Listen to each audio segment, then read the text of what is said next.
जो anti women crime बढ़ रहे हैं उसके खिलाफ अगर लड़ाई को आगे बढ़ाना है तो सबसे पहले तो हम औरतों को, हम लड़कियों को ही घर की चार दीवारियों से बाहर निकल के आना होगा।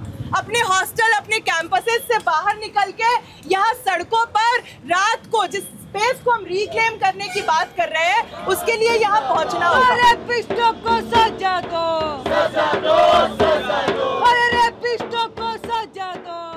एट द फर्स्ट प्लेस जब इस चीज़ को सुइसाइड बताया गया वहीं से तो समझ आ रही है कि इस चीज़ को लेके कोई तो छुपा रही है। जो कंट्री वाइड प्रोटेस्ट हो रहा है वो एक दिन की घटना का कल्मिनेशन नहीं है। ये इतने दिनों से लगातार हम जो सुनते आ रहे हैं, जो देखते आ रहे हैं, उन तमाम घटनाओं का गुस्सा आज सड़कों पे फूटा है।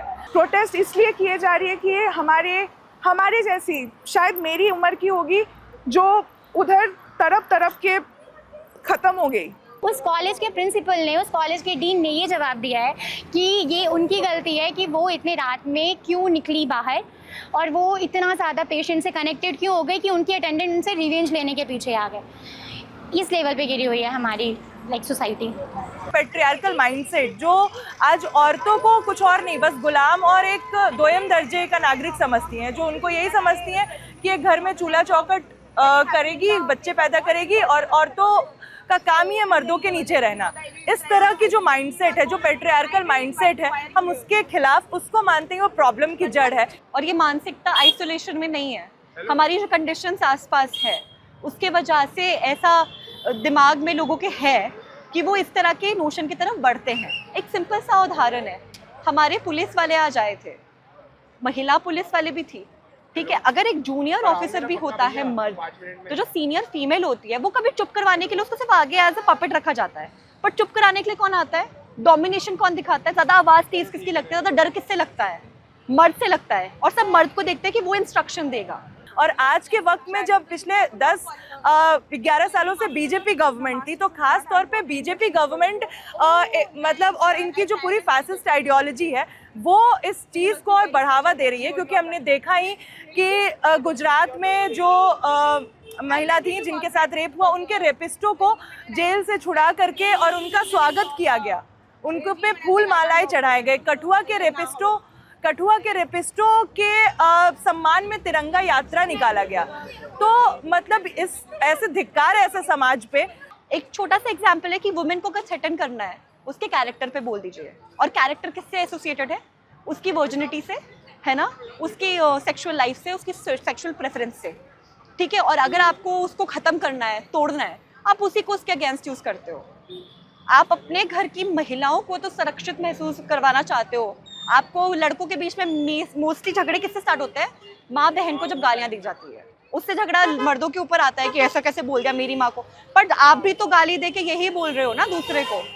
तो ये छोटी छोटी चीज़ें जो हैं ये सोसाइटी के दिमाग में इतनी अच्छे से घुस जाती है फिर कि जो रेप जैसी चीज़ें हैं वो हमारे समाज से नहीं जाएगी, फिर नहीं हटेगी जब तक छोटे छोटे चेंजेस हम नहीं लाएंगे।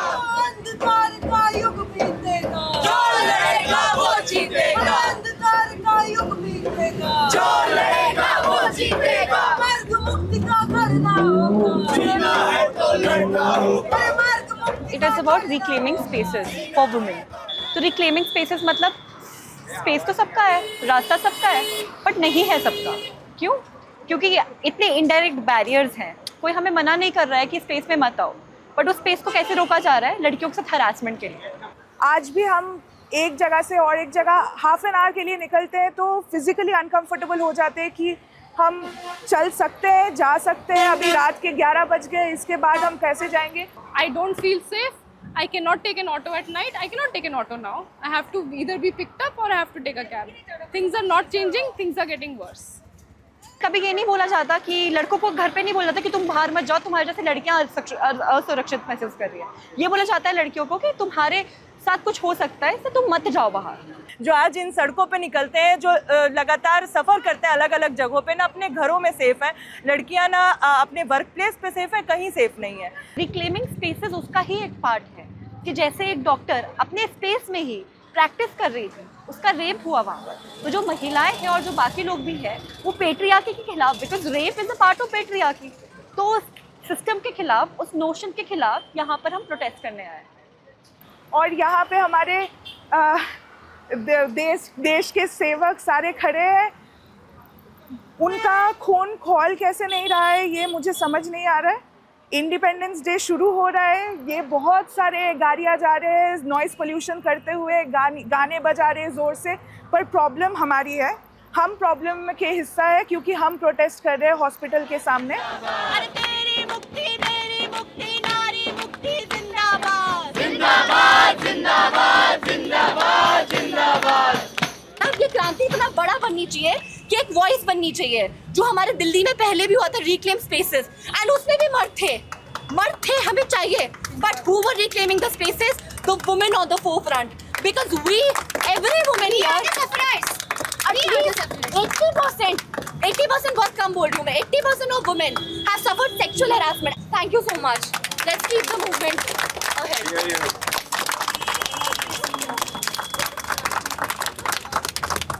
Things are getting worse. 2000 and 2012, when I was in the protest for Nirbhaya, there were thousands of people in Jantar Mantar. There were so many of us. I remember Sheila Dikshit came. I remember the Congress leaders came. We did not let them get out. So I think that what has happened from 2012 to 2024 is that so many things have happened that we are just like, अरे एक और, अरे एक और, अरे एक और. We have all become desensitized, and tomorrow, until it happens to us or our loved ones, we are not going to care.